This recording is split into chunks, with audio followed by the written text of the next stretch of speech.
She threatened to have my family arrested for using her lake. 3 days later, I handed her an eviction notice for the house she'd lived in for 12 years. It's dawn in northern Michigan, mist rolling off pristine water. My 9-year-old daughter Zoe's clutching her fishing rod, confused and scared. Sheriff's cruiser crunching up my gravel driveway. And there's Darlene Cresswood, 58, bleached highlights, head-to-toe Ralph Lauren, pointing at us from her manicured lawn like we're criminals. All because we dared to fish on our own property. What Darlene didn't know? She'd been running a fake HOA for 8 years, collecting $34,000 from neighbors. And I owned the roads to 6 houses, including hers. Drop a comment. What would you do if a Karen called the cops on your kid for fishing? And where are you watching from? I bet half of you are trapped under HOA tyrants right now. Let me back up 6 months. My name's Marcus Whitfield. I'm 43, used to be a commercial real estate analyst before I sold my consulting firm and semi-retired.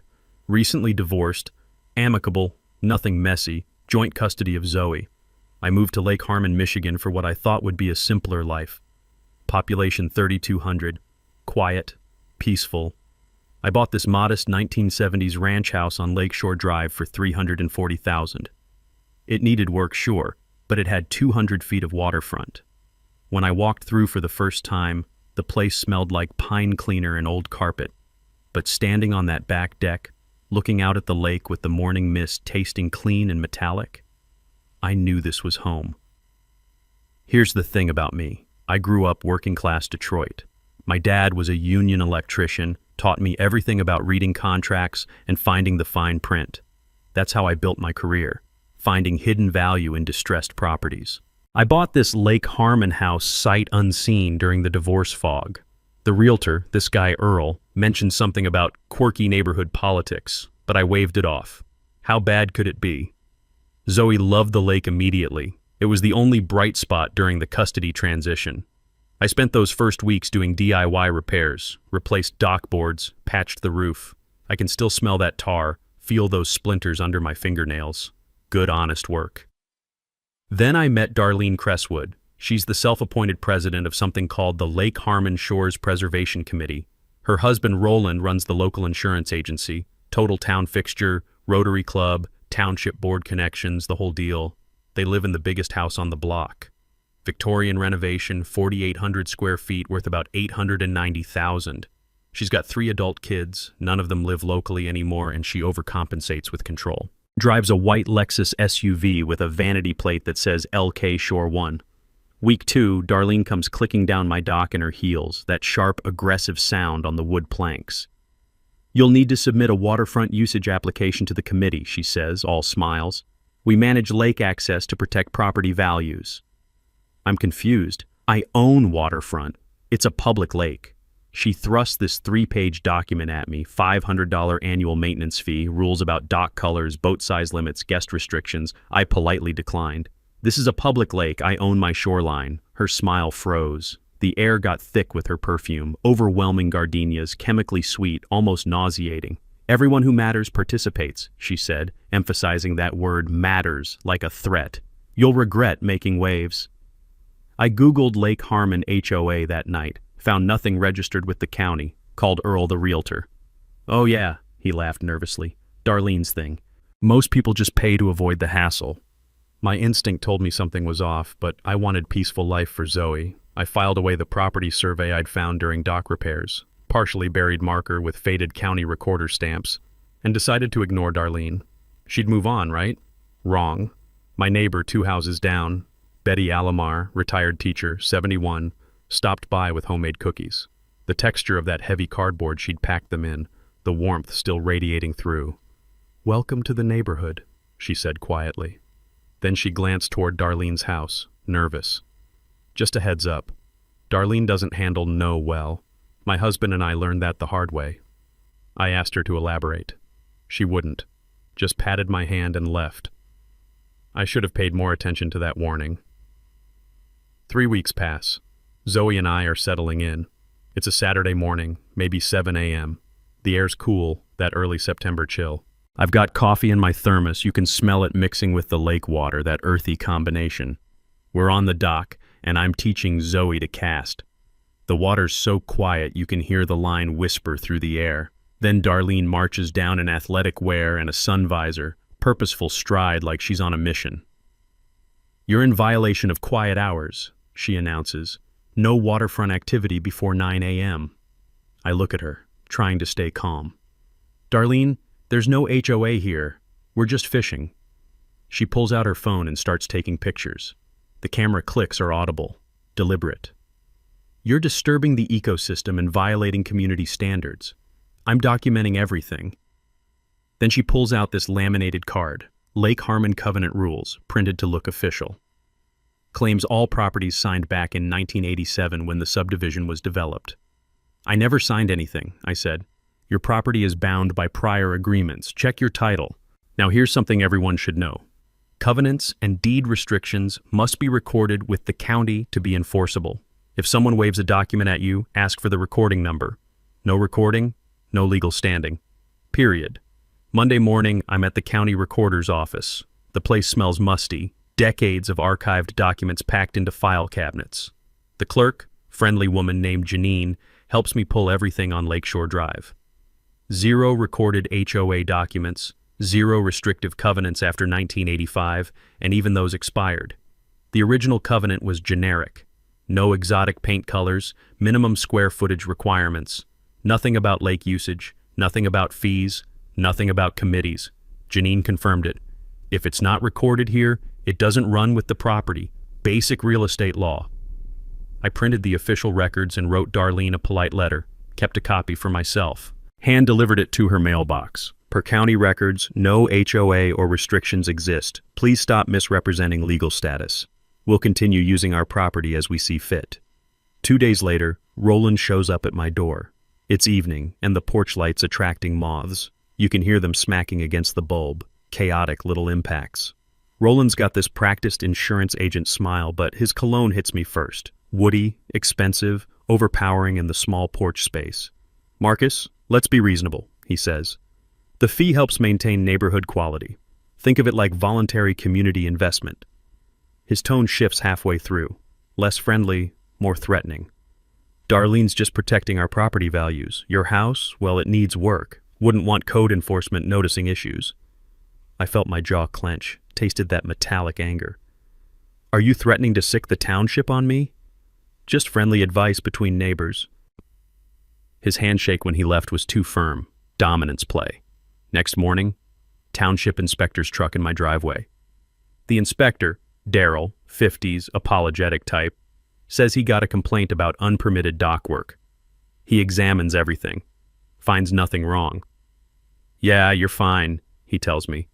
"Between you and me, we get a lot of calls from Lakeshore Drive. I think someone has the non-emergency number on speed dial." That's when I realized Darlene has connections. She's willing to weaponize bureaucracy. This isn't about neighborhood harmony. This is about power.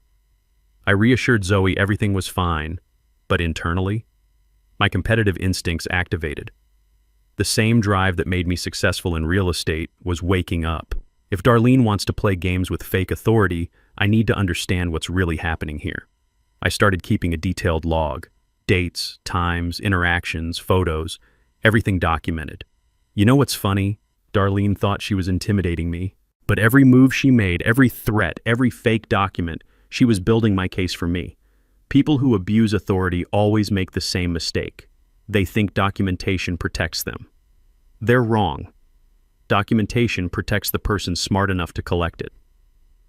Week later, I'm noticing something weird. Neighbors are avoiding eye contact. Betty, the woman who brought me cookies, stops returning my waves. I get this anonymous note in my mail, printed, no signature. "Troublemakers don't last long here. Sell now while you can." The paper rattled in my hand. I could hear my pulse in my ears. Then Zoe comes home from school upset. Her classmate's mom, Cheryl Vinson, uninvited her from a Halloween party. She said her mom heard we're problem people, Zoe tells me, and I can see her fighting back tears. Darlene's running a whisper campaign. I started talking to neighbors discreetly. The pattern emerged fast. 5 families on this block have been paying Darlene's fees for 5 to 8 years. I did the math. That's over $20,000 collected. maybe more. I asked them why they paid. The answers varied, but the theme was consistent: easier than fighting. Roland insures most of their homes. There's an implicit threat there. Darlene orchestrates social exclusion, book clubs, holiday parties, community events. One neighbor, Greg Hawthorne, he's a plumber, fought back once. Suddenly couldn't get township permits for his business truck parking. This is textbook extortion hidden as volunteerism. Real HOAs have elections, financial disclosures, accountability. One person collecting money with no oversight? That's just theft with extra steps. I contacted the Michigan Attorney General's office, Consumer Protection Division. They were interested.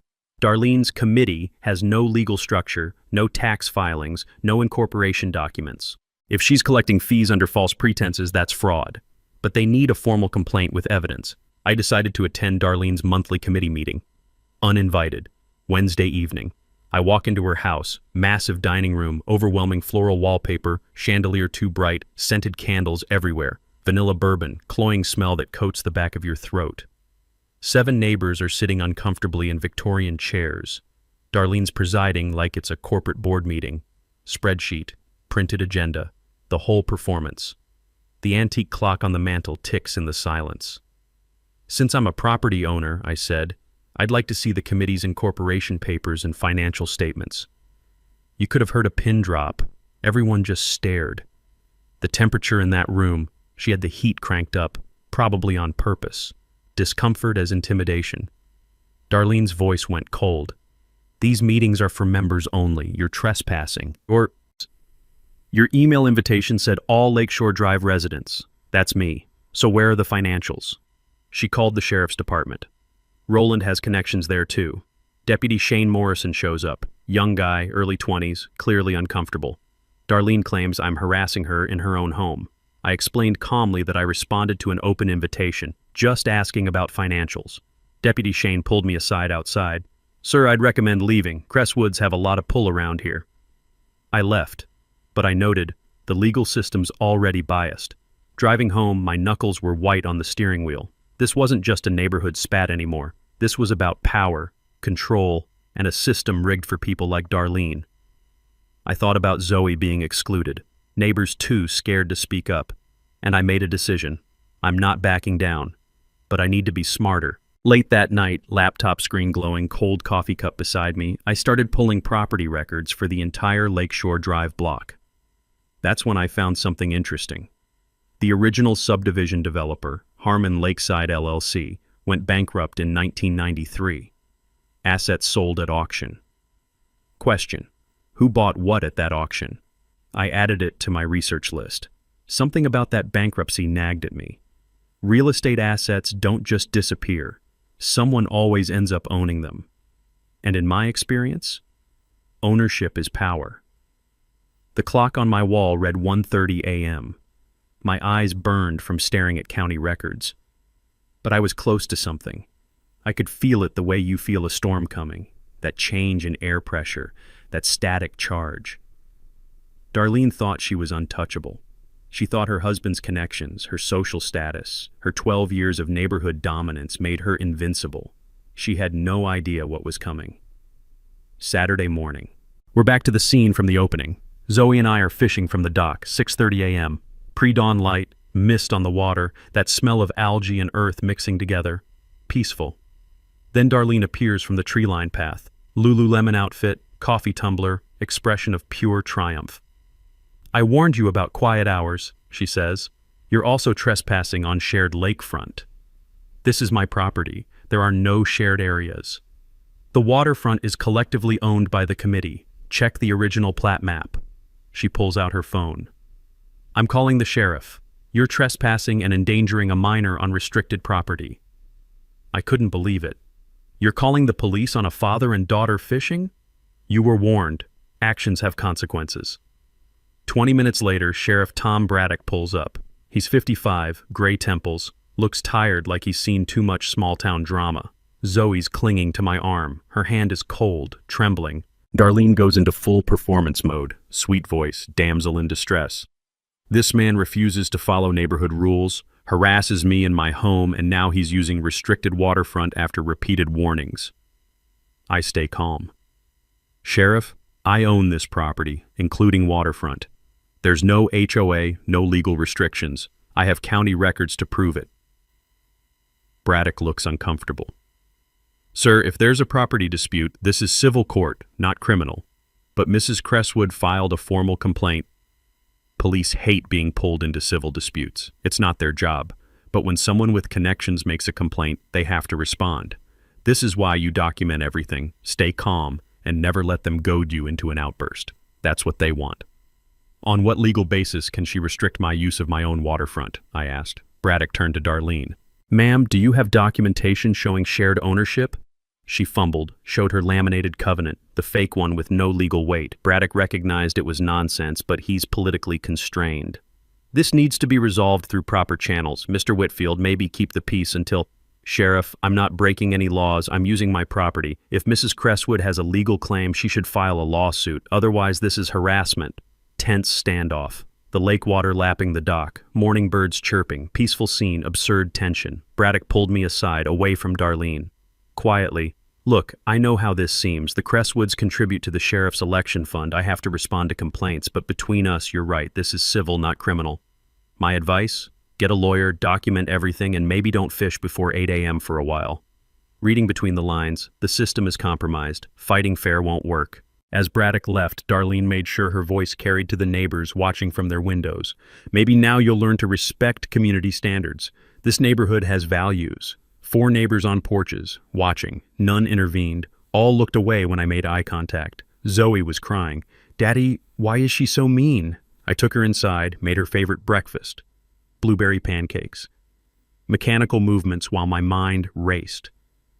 After she calmed down, I went back to my research. Every polite attempt had failed. Every proper channel was compromised.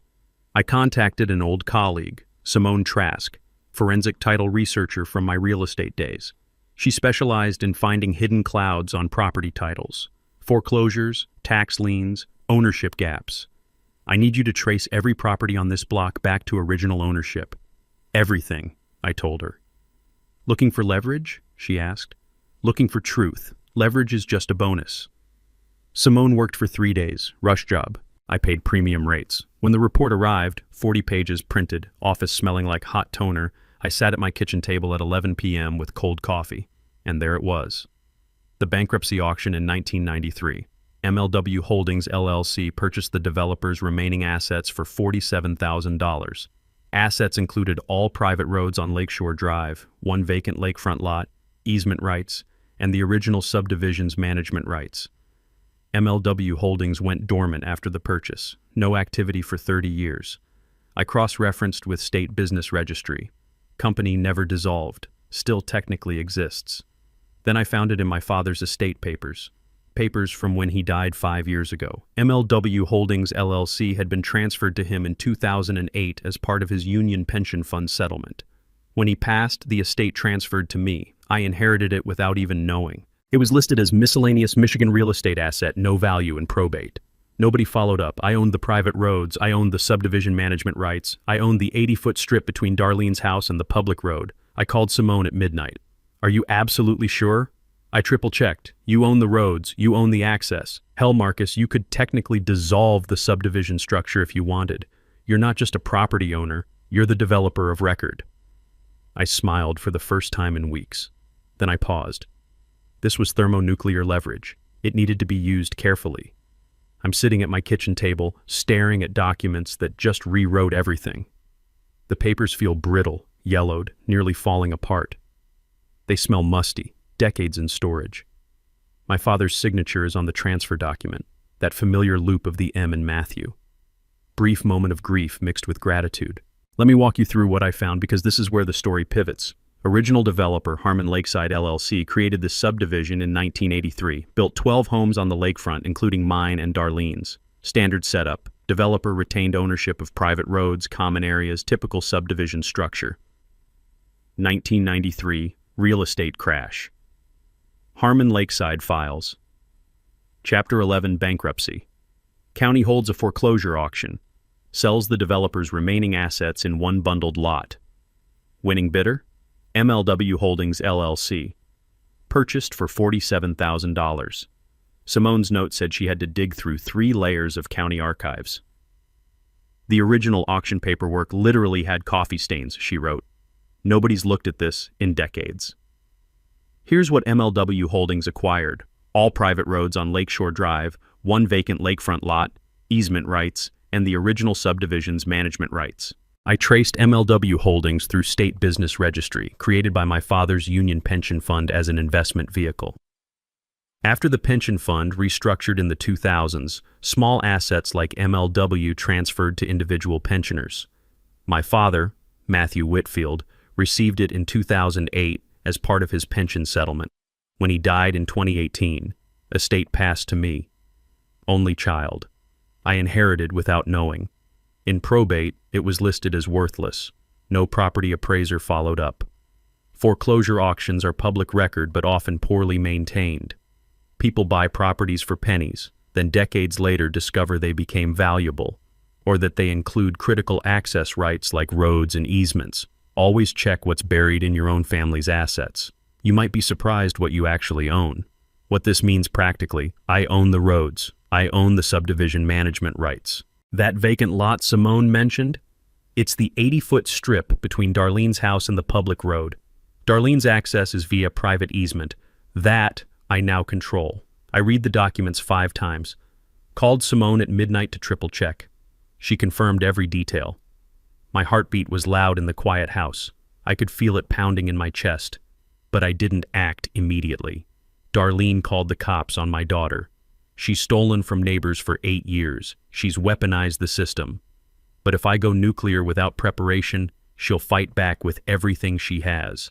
I needed to build the case carefully, create leverage she couldn't escape, then spring the trap publicly.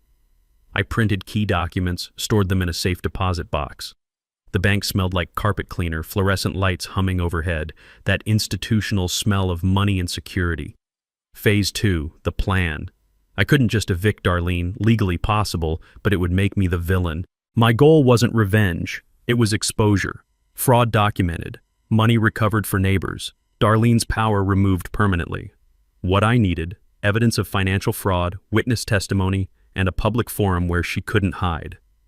I sat back in my chair staring at my father's signature.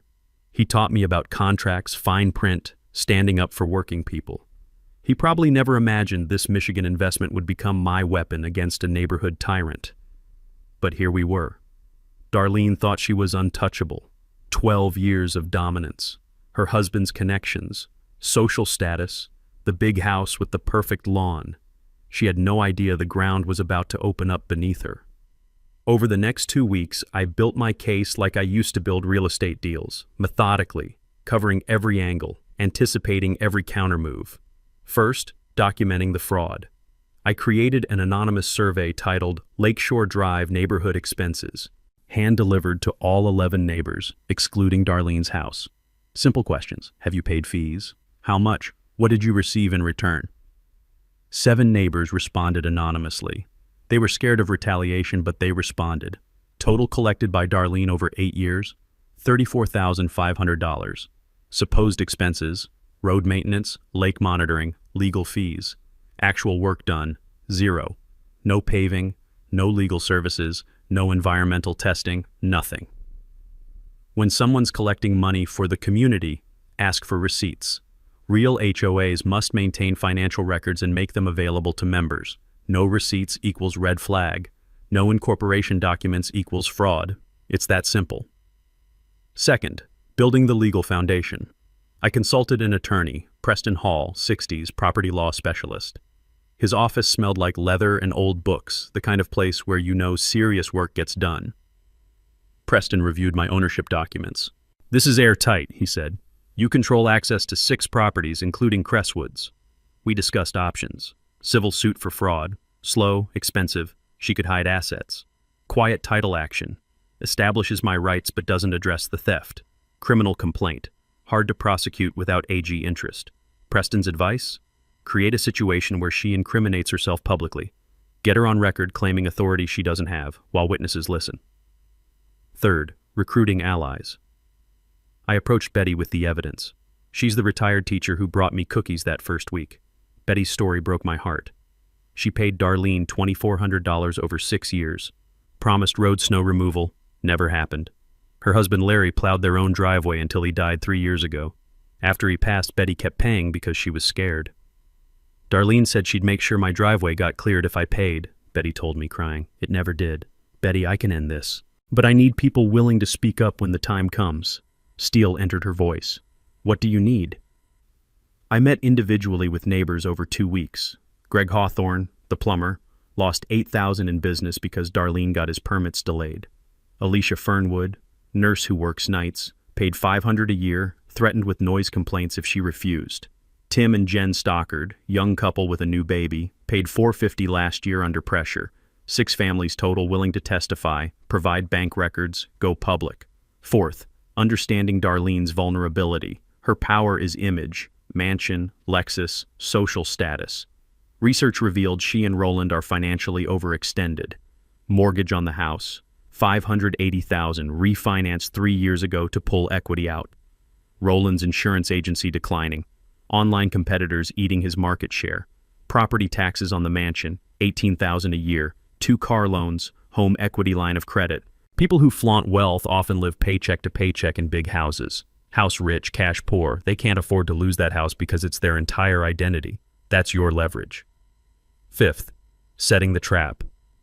I sent Darlene a certified letter as a concerned property owner, requested a special Lake Harmon Shores Preservation Committee meeting to address financial transparency and the 2024 budget. Cited Michigan nonprofit corporation law, even though her committee isn't legally incorporated. She doesn't know I know that. Added, I'll be bringing my attorney and would like all financial records made available per state requirements. Certified mail receipt. Darlene had to sign for it. Proof of delivery. She scheduled the meeting. Can't refuse without looking guilty. Set it for her house. Control play. Invited only members who've paid fees. I responded, Michigan law requires open meetings for homeowner associations. I'll be inviting all property owners per statute. She can't refuse without admitting she's not a real HOA. Sixth, media involvement. I contacted the local newspaper, Lake Harmon Gazette weekly paper. Editor named Karen Sue, 40s, hungry for real news. Pitched the story.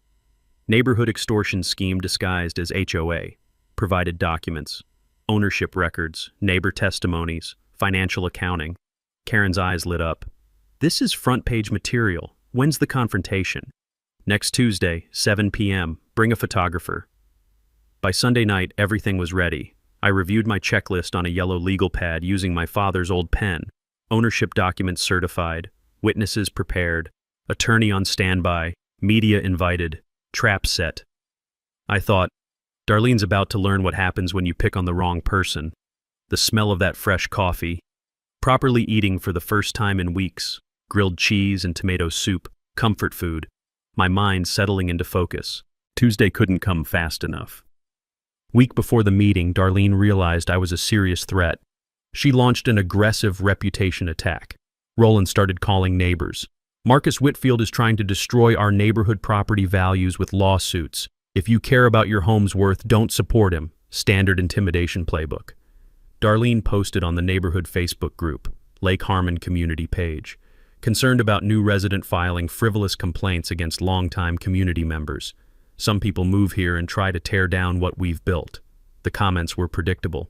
Half the neighborhood doesn't know what's really happening. They see Darlene's big house, her charity fundraisers, her status. They assume she's the good guy. Then Darlene filed another formal complaint with the township, claimed my dock was structurally unsafe and blocking navigation. Inspector Darrell returned, visibly annoyed. Mr. Whitfield, I'm sorry. This is the 3rd bogus complaint. Your dock's fine. Can I file harassment charges? I asked. He looked uncomfortable. Technically, yes, but the Crestwoods have friends on the township board. My boss would kill me. Even people sympathetic to me are trapped in this system. But Darlene crossed a line I didn't think she would. She contacted Zoe's school, anonymously, but I traced it. Claimed concerns about home environment, suggested I was unstable, creating a hostile neighborhood situation. School counselor, Mrs. Pacheco, called me in for a meeting. Her office smelled like dry erase markers. Child artwork covered the walls. I could see one of Zoe's drawings, the lake with our dock. We received an anonymous concern, Mrs. Pacheco said, clearly uncomfortable. I'm required to follow up. Is everything okay at home? My hands were sweating, clenched in my lap. I explained the situation, provided documentation. Mrs. Pacheco was sympathetic. This sounds like adult conflict, not a child safety issue. I'll note that, but please resolve this before it escalates further. Outside, the school bell rang, children's voices in the hallway. Normal life, such a contrast to the ugliness of adult games. I felt something cold settle in my chest. Fury, controlled and dangerous. Darlene weaponized Child Protective Services. That's beyond neighborhood dispute. That's malicious. I met with Preston Hall. She just tried to imply I'm an unfit parent. That's a line you don't cross. Preston nodded grimly. Good. That shows desperation and intent to harm. Document everything. When she falls, she needs to fall hard enough she can't get back up. I intensified my research. Pulled Roland's business licenses, insurance agency complaints, property tax payment history. Found something interesting. Crestwoods are 3 months behind on property taxes. $4,500 owed. Roland's insurance agency has 2 formal complaints with state regulators, breach of fiduciary duty. Then the big one, Darlene's Preservation Committee bank account. I had Preston subpoena it. Current balance, $12,000. Wait, neighbors paid $34,500 total. Where'd the other $22,000 go? Account showed withdrawals. Administrative expenses. Consulting fees. Office supplies. Reality? Darlene's been paying herself a salary from neighbors' fees.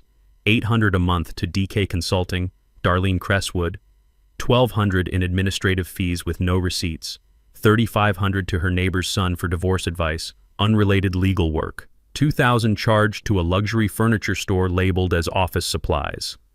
When someone controls money without oversight, always follow the withdrawals. Administrative expenses with no receipts, that's embezzlement. Real nonprofits require 2 signatures on checks, annual audits, and public financial statements. This had none of that. I shared findings with my 6 neighbor allies. We met at Betty's house, her living room, afternoon light coming through lace curtains, smell of tea brewing. Betty stared at the documents. She's been stealing from us while threatening us? Greg, the plumber, shook his head. That money was supposed to maintain the roads.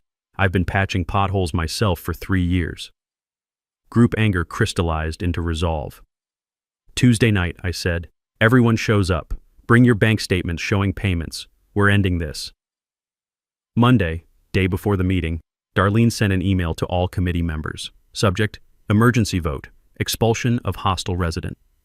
She proposed an emergency resolution to ban me from committee meetings, claimed I was litigious, threatening, undermining community harmony, asked for email votes before Tuesday. Preston forwarded it back to me laughing. She's creating a paper trail of her own fraud. You can't expel someone from a fake organization. This is gold. I replied all. Looking forward to Tuesday's meeting. I'll be bringing documentation of all committee finances, legal structure, and property ownership. See everyone at 7 p.m. Listed agenda items: financial transparency, legal status verification, property rights clarification. Darlene couldn't back down now without admitting defeat. Monday night, I couldn't sleep. Mind racing, checking documents again. Zoe asked if I was okay. Yeah, sweetheart, just some grown-up stuff. Tomorrow everything gets better. Is the mean lady going to leave us alone? I held my daughter close. Yes, I promise. This wasn't just about winning anymore. It was about safety, justice, setting an example. Tuesday morning. I woke at 5 a.m., adrenaline replacing sleep. Reviewed documents one final time at the kitchen table. Everything organized in manila folders. Preston Hall arrived at 9 with his paralegal and video recording equipment. We're documenting everything, he said. If she incriminates herself, we want it on record. Smell of fresh brewed coffee. I'd made a full pot. Nervous energy. Sound of Preston's leather briefcase snapping open. Expensive. Authoritative. The documents felt heavy in my hands. Property records on thick cardstock, bank statements thin and damning, legal filings crisp. I couldn't eat breakfast. Mouth dry, stomach tight. From my window, I observed Darlene's house buzzing with activity. Catering van arrived. She's serving refreshments, performing sophistication. Roland pacing in the driveway, aggressive gestures on his phone, calling in favors. Darlene in the window adjusting curtains. Everything must look perfect. 5 p.m., Roland approached my house. aggressive, dropped all pretense. You need to withdraw your accusations. Darlene's prepared to file defamation charges. You're new here, you don't understand how things work. Actually, I understand exactly how things work. See you at 7. You're making a mistake, we have attorneys too. I smiled calmly. Great, bring them. 6 p.m., Sheriff Tom Braddock's cruiser pulled up. He looked apologetic. Mr. Whitfield, I got a call there might be a disturbance at tonight's meeting. Just want everyone to stay calm. Sheriff, I appreciate you stopping by. I'll be calm. I'm just bringing documents. Feel free to attend. It's a public meeting about neighborhood finances. He read between the lines. Property dispute? Fraud, actually, but I'm letting the evidence speak for itself. Something shifted in his expression. He didn't say he'd stop me, didn't defend Darlene. Cracks forming in her support. I texted my 6 neighbor allies. Everyone still good for tonight? All confirmed. Betty added, my hands are shaking, but I'm ready. Larry would be proud.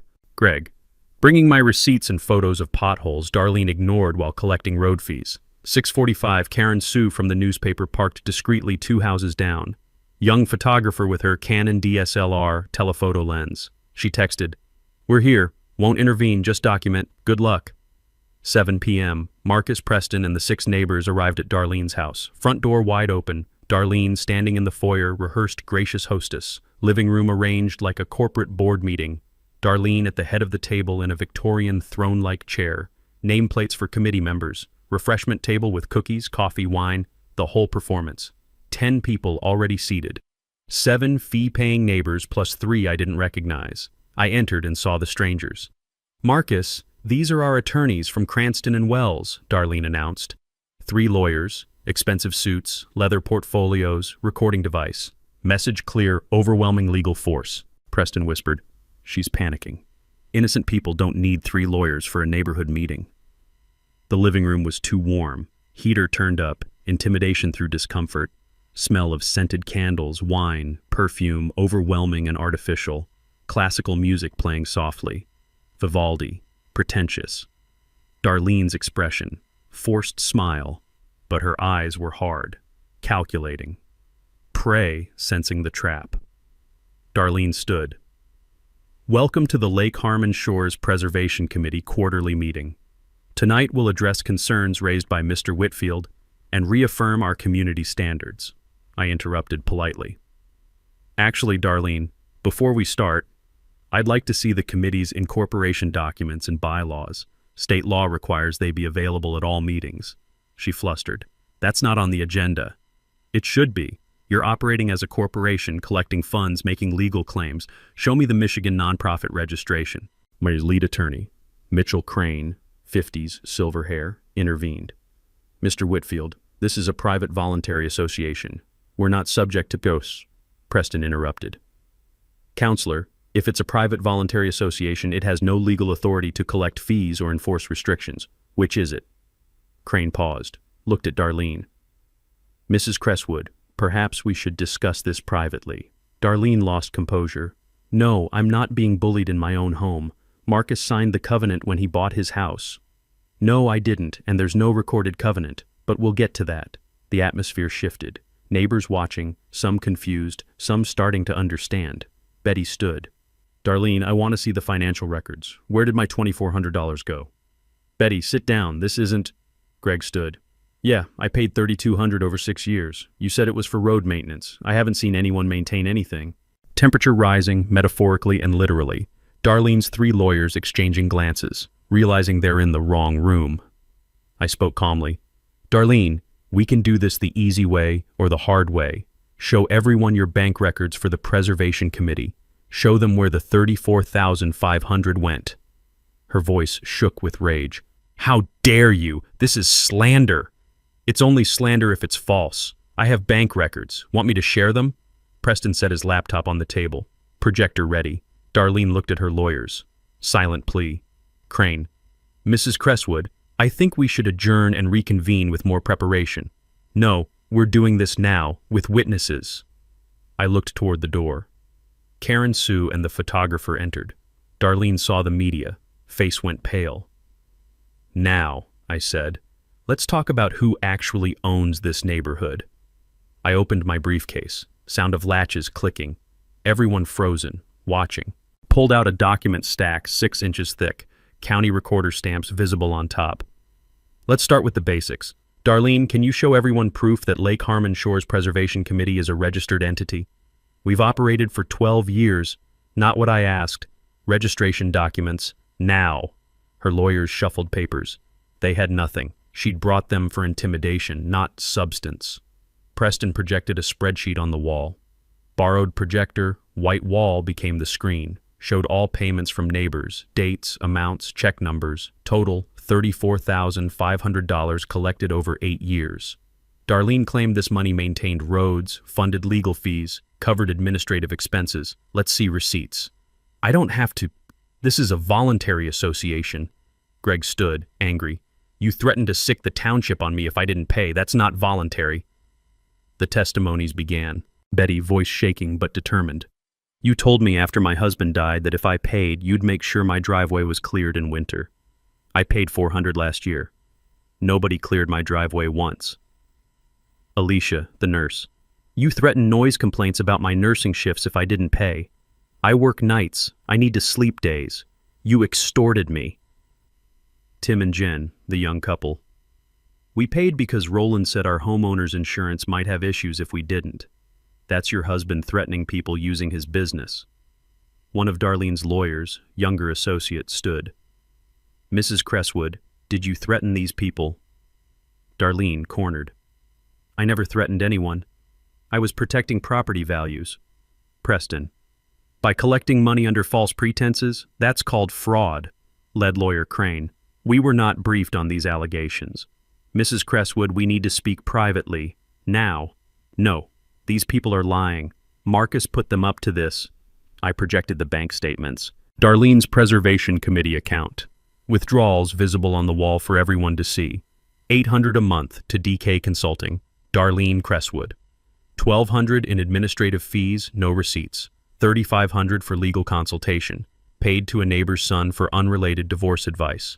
$2,000 for office supplies. Charged to a luxury furniture store. Darlene's been paying herself a salary from your fees. She's spent $12,000 on personal expenses. The remaining $10,000 is sitting in the account, untouched. This is textbook embezzlement.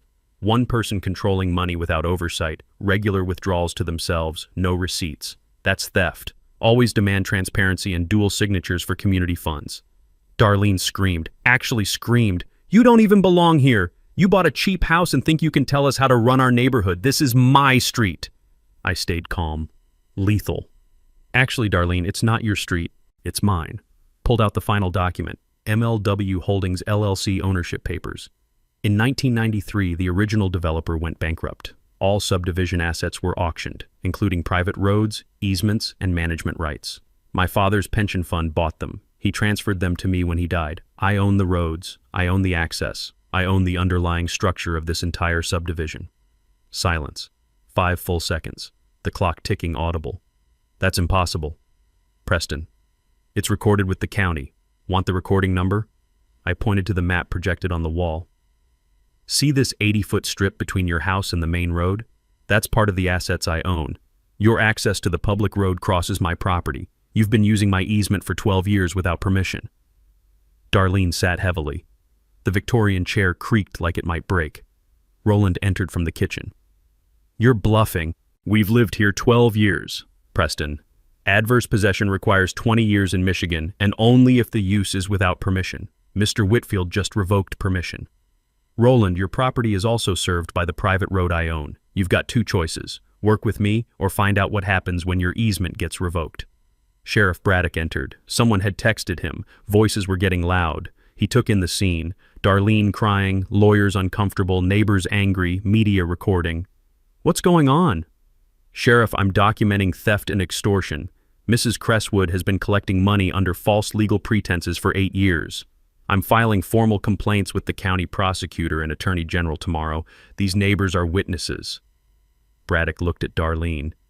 Ma'am, is this true? No answer, just sobbing into her hands. Karen Sue stepped forward. Mrs. Cresswood, I'm with the Lake Harmon Gazette. Would you like to comment on these allegations? Photographer's camera, rapid shutter clicks capturing everything. Get out of my house, all of you. Smell of fear in that room. Sweat, stress, spilled wine, dark red stain on white carpet. Sound of Darlene's sobs turning to rage, shrill and breaking.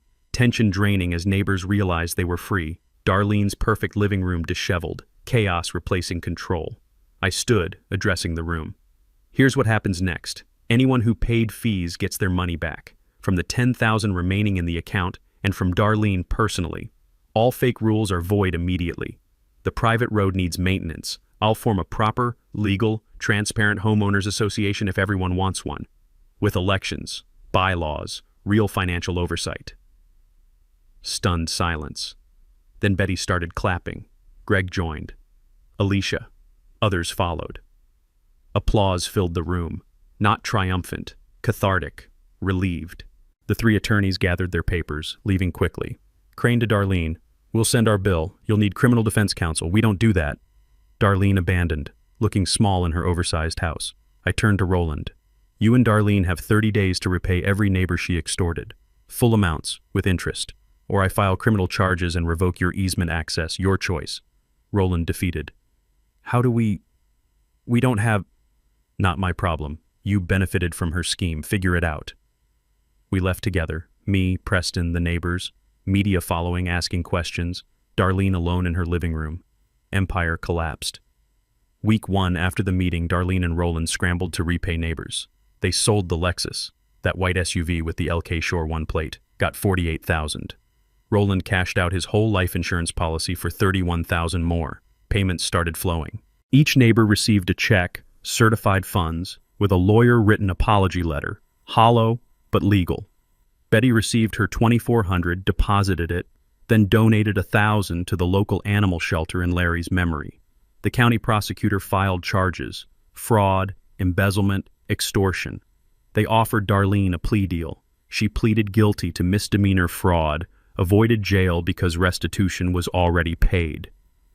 2 years probation, community service, permanent injunction against forming any neighborhood association. Roland wasn't charged, but his insurance agency lost clients. Reputation ruined in a small town. Within 6 months, the agency closed. Roland took a job at State Farm as an employee, not owner. They couldn't afford the $890,000 mansion on Roland's new salary. Listed the house in March. Sold for $825,000, took the loss. Moved to a condo 45 miles outside town. Smaller, anonymous. On a sunny Saturday morning, we watched the moving truck leave. Sound of the diesel engine fading down the street. Betty said to me, I thought I'd feel more satisfaction. Mostly I just feel tired. Justice isn't always satisfying, I told her. Sometimes it's just necessary. I called a neighborhood meeting at the community center. Not anyone's house this time. Proposed an actual voluntary HOA for road maintenance only. Structure: elected board of 3 people, annual budget, public financials, professional management company. Dues: $150 a year. Reasonable, specific purpose. All neighbors approved, including the new family that bought another property. They elected me treasurer, unanimous vote. I immediately hired an independent auditor. Proper HOAs protect everyone when done right. Recorded bylaws, democratic elections, transparent finances, limited scope. The difference between a community association and a dictatorship is accountability, always demanded. I used my private road ownership to create something positive. The Lake Harmon Public Access Fund. Converted the vacant lot I'd inherited into a public kayak launch. Partnered with the County Parks Department. Small parking area, boat ramp, nature trail. Grand opening on July 4th. Town celebration, barbecue, kids fishing. Zoe cut the ribbon. Dedication plaque read, "In memory of Matthew Whitfield, a union man who taught his son to stand up for working people." Cost me $15,000 out of pocket, worth every penny. Late summer evening, Zoe's fishing from the dock again. Golden light across the water. Daddy, why was Mrs. Crestwood so mean? Some people think being in control makes them important. They forget being kind is what actually matters. Are we staying here? Forever if you want. This is home. Betty became Zoe's honorary grandmother. Bakes cookies, babysits, tells stories about Larry. Greg the plumber and I became friends. We fished together, watch football. We started an annual block party tradition every September. Casual, genuine, nothing like Darlene's forced committee meetings. 1 year later, I'm standing at the lake edge, same spot as that morning when the sheriff showed up. Full circle.